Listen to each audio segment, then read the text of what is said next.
Om Shanti. Good morning. आज बाबा की 14/5/2021 की वाणी है। आज बाबा ने याद किया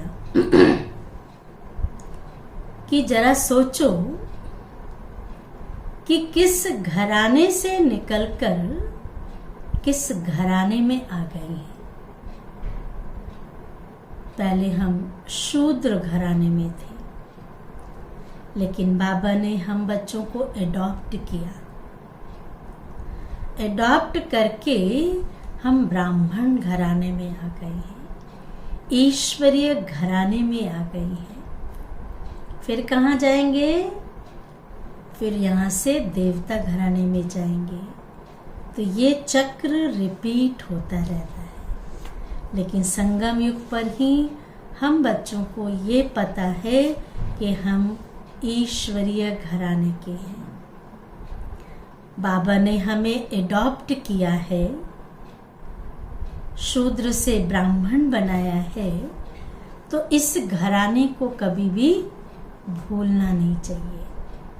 किसी गरीब बच्चे को राजा एडॉप्ट करता है तो उसे अपना कुल याद रहता है, हमें किसने एडॉप्ट किया है, अभी हम किस घराने के हैं। तो बाबा ने भी कहा ये याद रखो कि हमारा शूद्र से ब्राह्मण जीवन हुआ है, भगवान के गोद के बच्चे बने हैं, ब्राह्मण घराने में आए हैं। तो इस घराने को न घर को भूलना है न परिवार को भूलना है, सदा ये घराना याद रखना है। और दूसरा राज बाबा ने खोला कि जो हम भक्ति मार्ग में कहते रहे कि तुम मात पिता हम बालक तेरे, वो कैसे सिद्ध हुआ? शिव बाबा हमारा पिता है, ब्रह्मा हमारी माँ है, हमारे वो मात पिता है, भगवान हमारे माता पिता है और हम ब्राह्मण कुल के हैं। तो इस राज को और कोई मनुष्य नहीं समझ पाते। वो तो देवताओं के मंदिर में जाएंगे और देवताओं को ही कहते हैं तुम मात पिता हम बालक तेरे। लेकिन वो माता पिता कैसे सिद्ध होते हैं?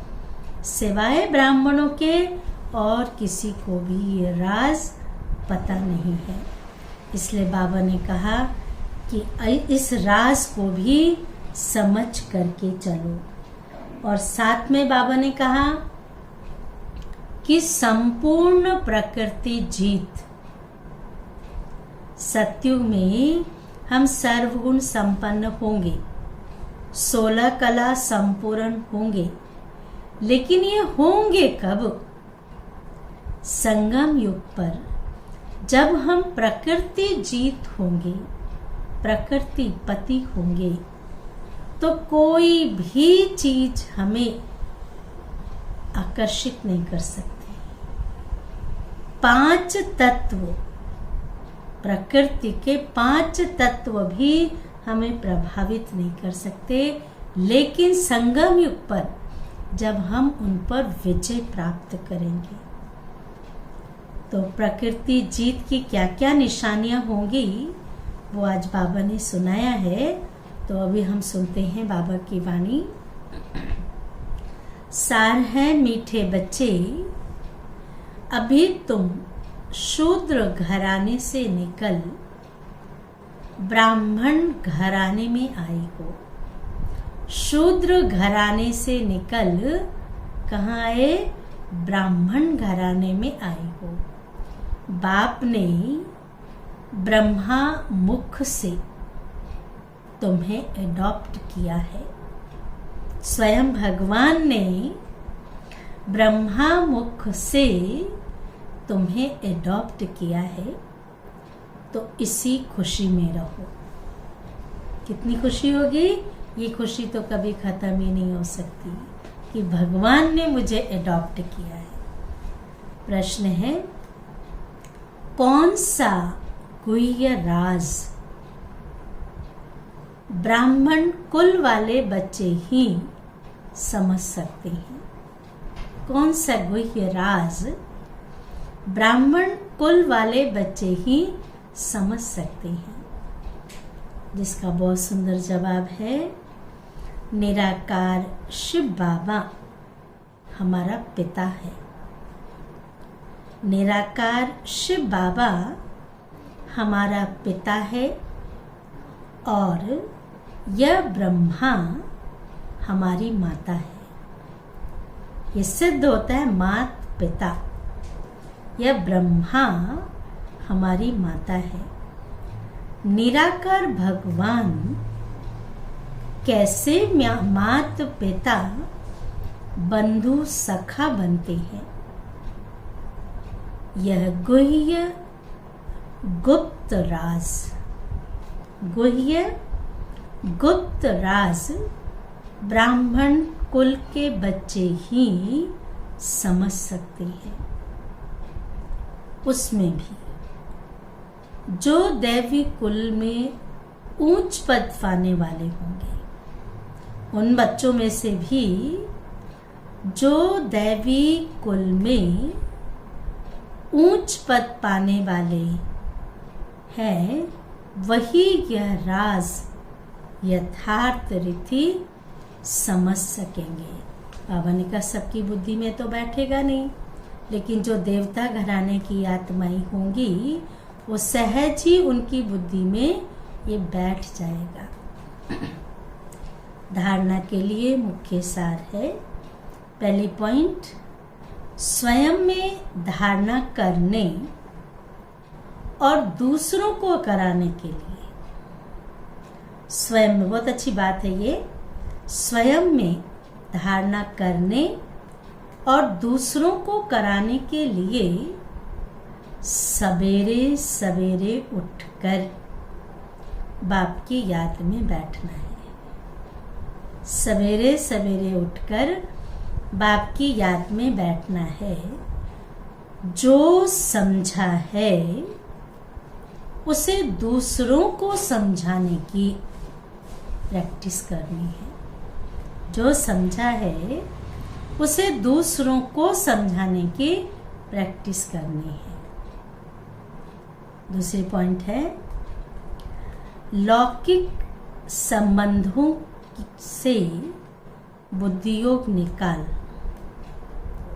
लौकिक संबंधों से बुद्धियोग निकाल, एक पारलौकिक बाप को याद करना है।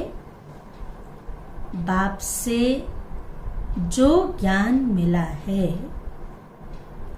वह सुनकर सबको सुनाना है। यही तुम्हारा धंधा है। क्या है धंधा? बाप से जो ज्ञान मिला है वह सुनकर सबको सुनाना है। यही तुम्हारा धंधा है। वरदान है, अपनी संपूर्ण स्टेज द्वारा सर्व प्रकार की अधीनता, ध्यान से सुनना, सर्व प्रकार की अधीनता समाप्त करने वाले प्रकृति जीत भव। विस्तार है, जब आप अपनी संपूर्ण स्टेज पर स्थित होंगे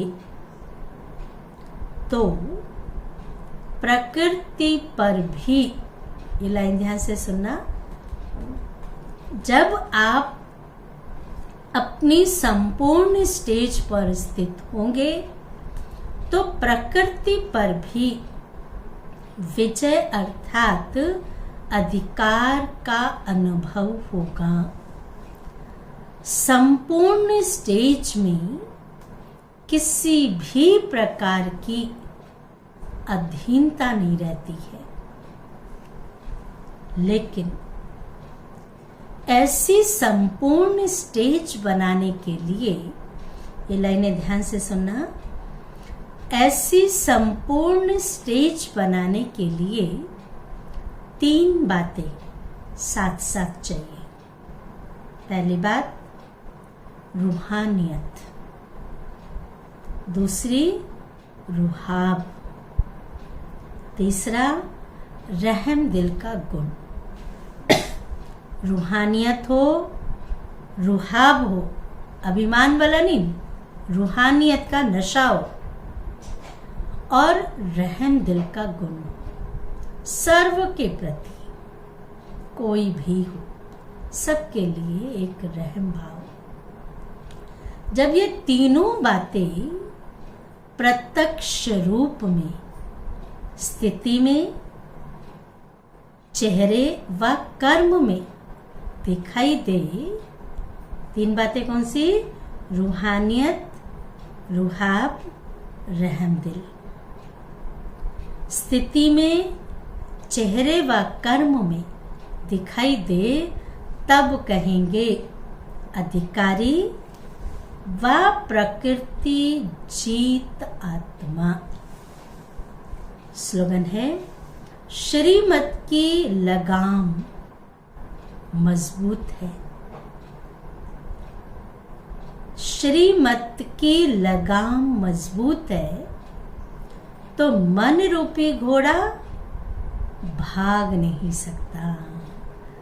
घोड़े की लगाम पकड़ना पड़ता है ना, तो अगर श्रीमत की लगाम मजबूत है तो मन रूपी घोड़ा भाग नहीं सकता। जो हम कहते हैं ना, योग में बुद्धि भागती है, इधर जा रही है, उधर जा रही है, जहाँ नहीं जाना चाहिए वहाँ जा रही है। तो चेक करो कि श्रीमत में कहीं न कहीं हमने ढीला छोड़ रखा है, लगाम को ढीला छोड़ रखा है, तभी ये घोड़ा भाग रहा है। अच्छा, ओम शांति, ओम शांति, ओम शांति।